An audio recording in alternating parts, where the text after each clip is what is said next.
A gonorreia é uma doença sexualmente transmissível que pode afetar o ânus, o pênis e até a garganta. Para evitá-la, informação.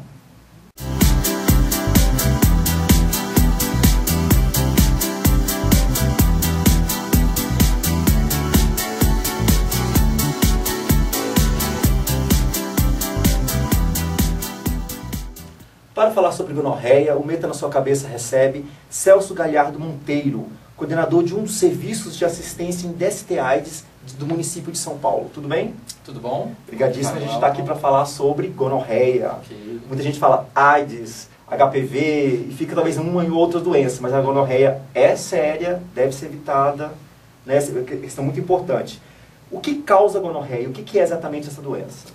Então, Elton, como você bem falou, a gonorreia é uma doença sexualmente transmissível, ou seja, ela só é transmissível pela relação sexual.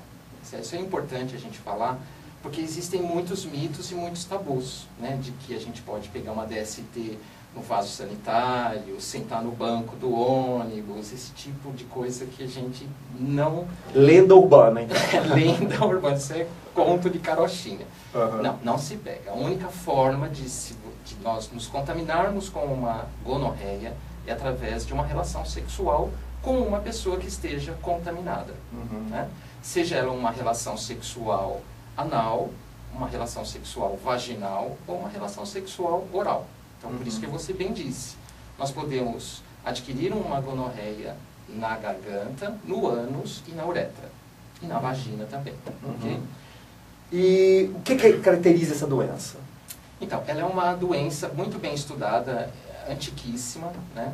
Ela é transmitida por uma bactéria chamada Neisseria gonorreia, é um diplococo gram-negativo, como a gente diz. E ela causa o quê? A partir do momento que o paciente ele se contamina, né, por uma via sexual, nos primeiros dias, no homem principalmente, ele vai apresentar um prurido na uretra, um prurido no pênis, uma coceira no pênis, os primeiros sintomas. 2 a 3 dias depois, ele já começa a apresentar um ardor ao urinar, né, um ardor que lembra, se assemelha muito a uma infecção urinária, simples, né? Se ele não procurar ajuda, se ele não procurar assistência, esses sintomas eles vão se acentuando, né, e essa coceira, esse prurido, ele vai começar a apresentar também uma secreção, um catarro. No começo, um catarro transparente, e que depois esse catarro ele vai ficando de uma coloração amarela esverdeada.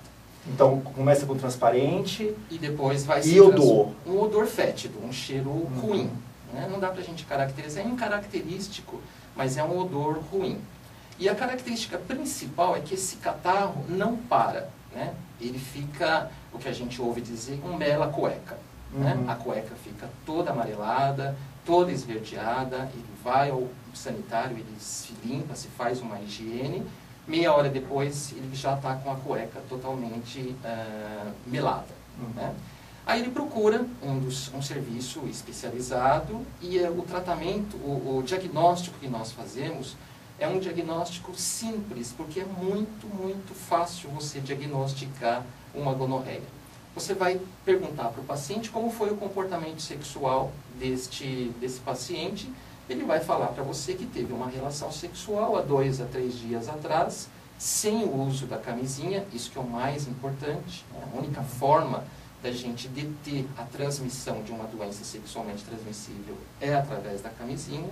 Ele vai falar para você que teve uma relação sexual ou com um homem ou com uma mulher e que depois começou a apresentar esses sintomas. Você vai examinar, você vai fazer uma ordenha dessa uretra e você vai perceber facilmente o aparecimento, a presença desse corrimento amarelo esverdeado. Né? E você já dá o diagnóstico de uma gonorreia, uma uretrite gonocócica, como a gente fala. Então, Celso, é bem sério isso. Muitas pessoas podem relacionar a gonorreia apenas a afetar o pênis, mas não, o ânus e até a garganta. Então, respondendo à sua pergunta, né, onde que a gonorreia se manifesta, né, como eu havia falado, ele pode se manifestar através desse corrimento na uretra. Mas a gente não pode esquecer também que, a depender do tipo de exposição que esse paciente teve, se ele teve um sexo oral e este outro parceiro estava contaminado, essa gonorreia, essa bactéria, ela vai infectar a nossa garganta também. E aí, este paciente, ele vai começar a apresentar uma série de sintomas semelhantes ao da uretra, né? Então, também é um catarro amarelo e esverdeado que o paciente elimina, né, pela boca e pela garganta. E também no ânus. Se houve uma exposição, uma prática sexual anal, né, que houve uma contaminação no ânus, o ânus também vai apresentar as mesmas características. Uma secreção, um catarro amarelo e esverdeado.